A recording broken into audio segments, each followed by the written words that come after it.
Jean-Luc Mélenchon, vous avez publié très récemment un pamphlet que vous avez sobrement titré « Réponse au discours de Nicolas Sarkozy », que vous allez nous dédicacer à chacun après l'émission.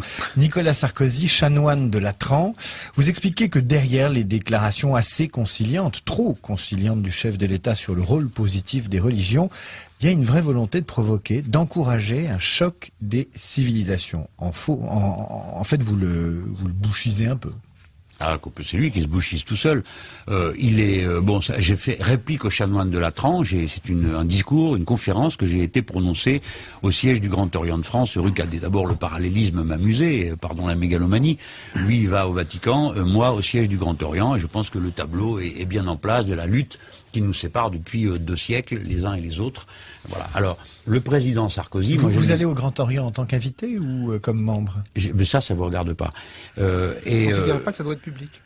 L'appartenance à la franc-maçonnerie doit pas être d'un niveau politique, ne doit pas être public. Ah, attendez, c'est que ce soit l'appartenance à la maçonnerie ou à la religion, je pense qu'un élu ne doit pas montrer quelque chose à ce sujet. Moi, je suis élu tous mes concitoyens. Mais si on vous demande. Pardon? Mais si on vous demande. Tout à l'heure, on a dit qu'il fallait pas pipoliser. Moi, j'aime pas faire des réponses de cette nature parce que, vous savez, une fois, j'ai été trotskiste 3 ans et je me suis payé 30 ans de notule ex-trotskiste. Donc, si un jour je dis je suis franc-maçon, on va marquer franc-maçon ex-trotskiste. Et si je dis non, je ne le suis pas, on va pas marquer n'est pas franc-maçon, mais on me retrouvera au carrefour suivant. Oui, c'est arrivé à Michel Field, sans dommage pour sa carrière, hein, notule ex-trotskiste. De quoi? D'avoir dans sa notule ex-trotskiste. Mais c'est terrifiant parce que lui est journaliste, moi je suis homme politique, je ne suis pas trotskiste. Je suis idéologiquement un républicain socialiste, donc ça m'ennuie de toujours être envoyé à... Mais je ne veux pas me renier, je ne renie pas ma jeunesse. Cela dit, quand on écoute votre discours, vos mots, la façon dont Jean-Luc Mélenchon s'exprime, ses références, il y a un tropisme maçonnique presque, non?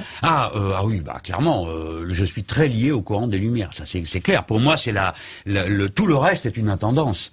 La politique est une intendance de cette adhésion intellectuelle au siècle des Lumières et à l'idéal de l'émancipation de la personne humaine, émancipation radicale, culturelle, etc. Alors là, Xavier Bertrand a révélé récemment qu'il appartenait à la maçonnerie. Un peu contraint et forcé par l'Express. Oui, mais enfin il l'a fait. Et donc, est-ce que vous partagez la façon dont il l'a fait, ou en tout cas vous inciteriez les élus à le faire? Comment vous réagissez? C'est pas mes affaires, je m'y intéresse pas, ça m'intéresse pas. Ce qui m'intéresse, c'est la question que vous m'avez posée d'abord. D'accord, mais c'est quand même un peu paradoxal, parce que la maçonnerie... Non, mais on parle de quoi? Du discours de Sarkozy ou de la maçonnerie? C'est pas le même sujet. On y viendra. Mais c'est important, puisque la maçonnerie renvoie à un socle de conviction, et finalement... Oui, on a dit que c'était la religion de la République. Et que par ce socle de conviction que vous êtes allé défendre au Grand Orient, vous avez pris la symétrique de ce qu'avait fait Sarkozy au Vatican. Donc c'est pas complètement de la vie privée, c'est un engagement intellectuel. Non. Attendez, non, mais contentez-vous de ma parole, de ce que j'écris. Pourquoi éprouvez-vous le besoin absolu de me situer par rapport à Pierre-Paul Jacques, la maçonnerie et tout? Je suis allé au siège du Grand Orient de France et j'étais très fier de m'y trouver. Parce que je faisais un discours qui était une réplique au chef de l'État. Je prends très au sérieux la République, ses institutions, ceux qui les incarnent, même s'ils ne sont pas de mon avis.